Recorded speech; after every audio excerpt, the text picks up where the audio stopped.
in February.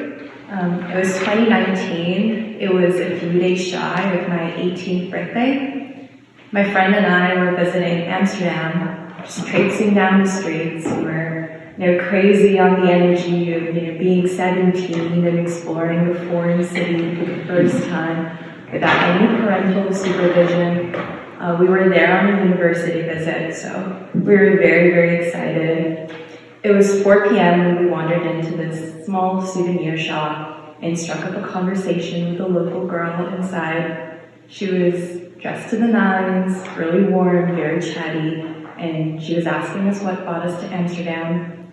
She told us that she was a university student as well, working in Amsterdam's red light district to pay her tuition. "I've got a choice, my darlings," she said. "Not a lot of these other girls do." Amsterdam's red light district is often seen as a symbol of legalized sex work, a place where everything is above board.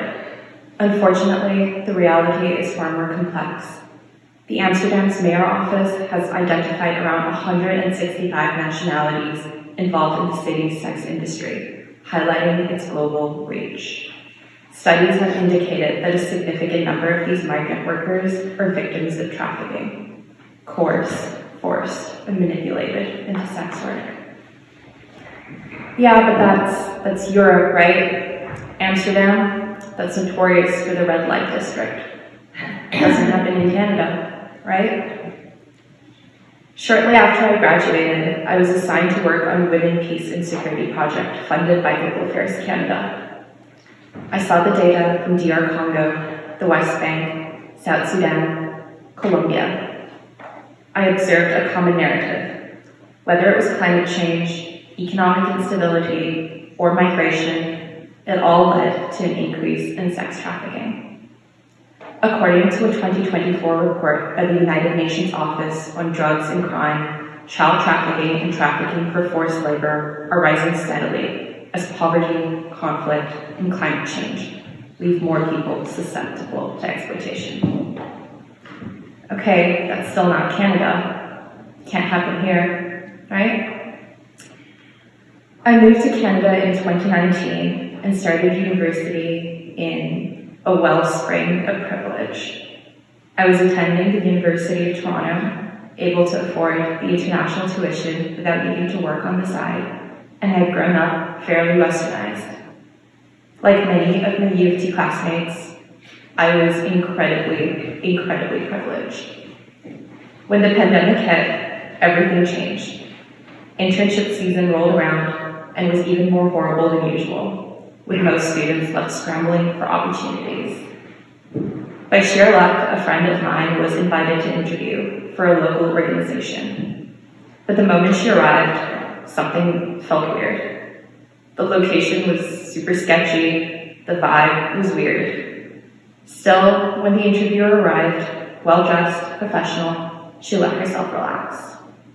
Until he started explaining the job. She needs to put her people skills to good use, he said. And if it wasn't too much trouble, could they hold on to her study visa? Not a copy, like the actual visa. When she refused, the tone shifted. No? Well, unfortunately, they couldn't proceed with her application. Company policy. That was enough. She got up and she left. The hours were too flexible. The pay was too good.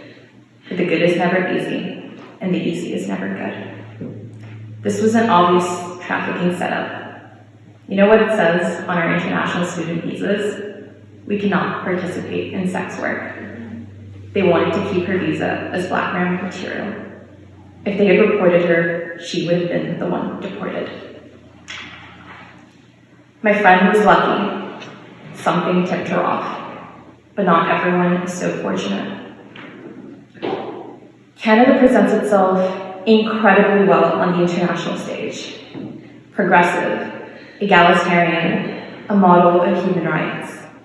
When I first moved here, I believed that.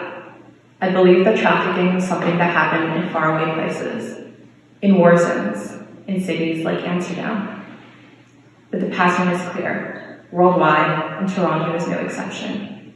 When people lose access to stable incomes, education, or safety, they become vulnerable to trafficking. Over 110 million worldwide are displaced, fleeing war, religious persecution, etc. Canada's response? A system that leaves many stuck in limbo. Canada welcomes people in theory, but in practice, refugee claimants and migrants face endless delays, housing shortages, and work restrictions. Last year, people seeking asylum were left sleeping on Toronto sidewalks because shelters were full.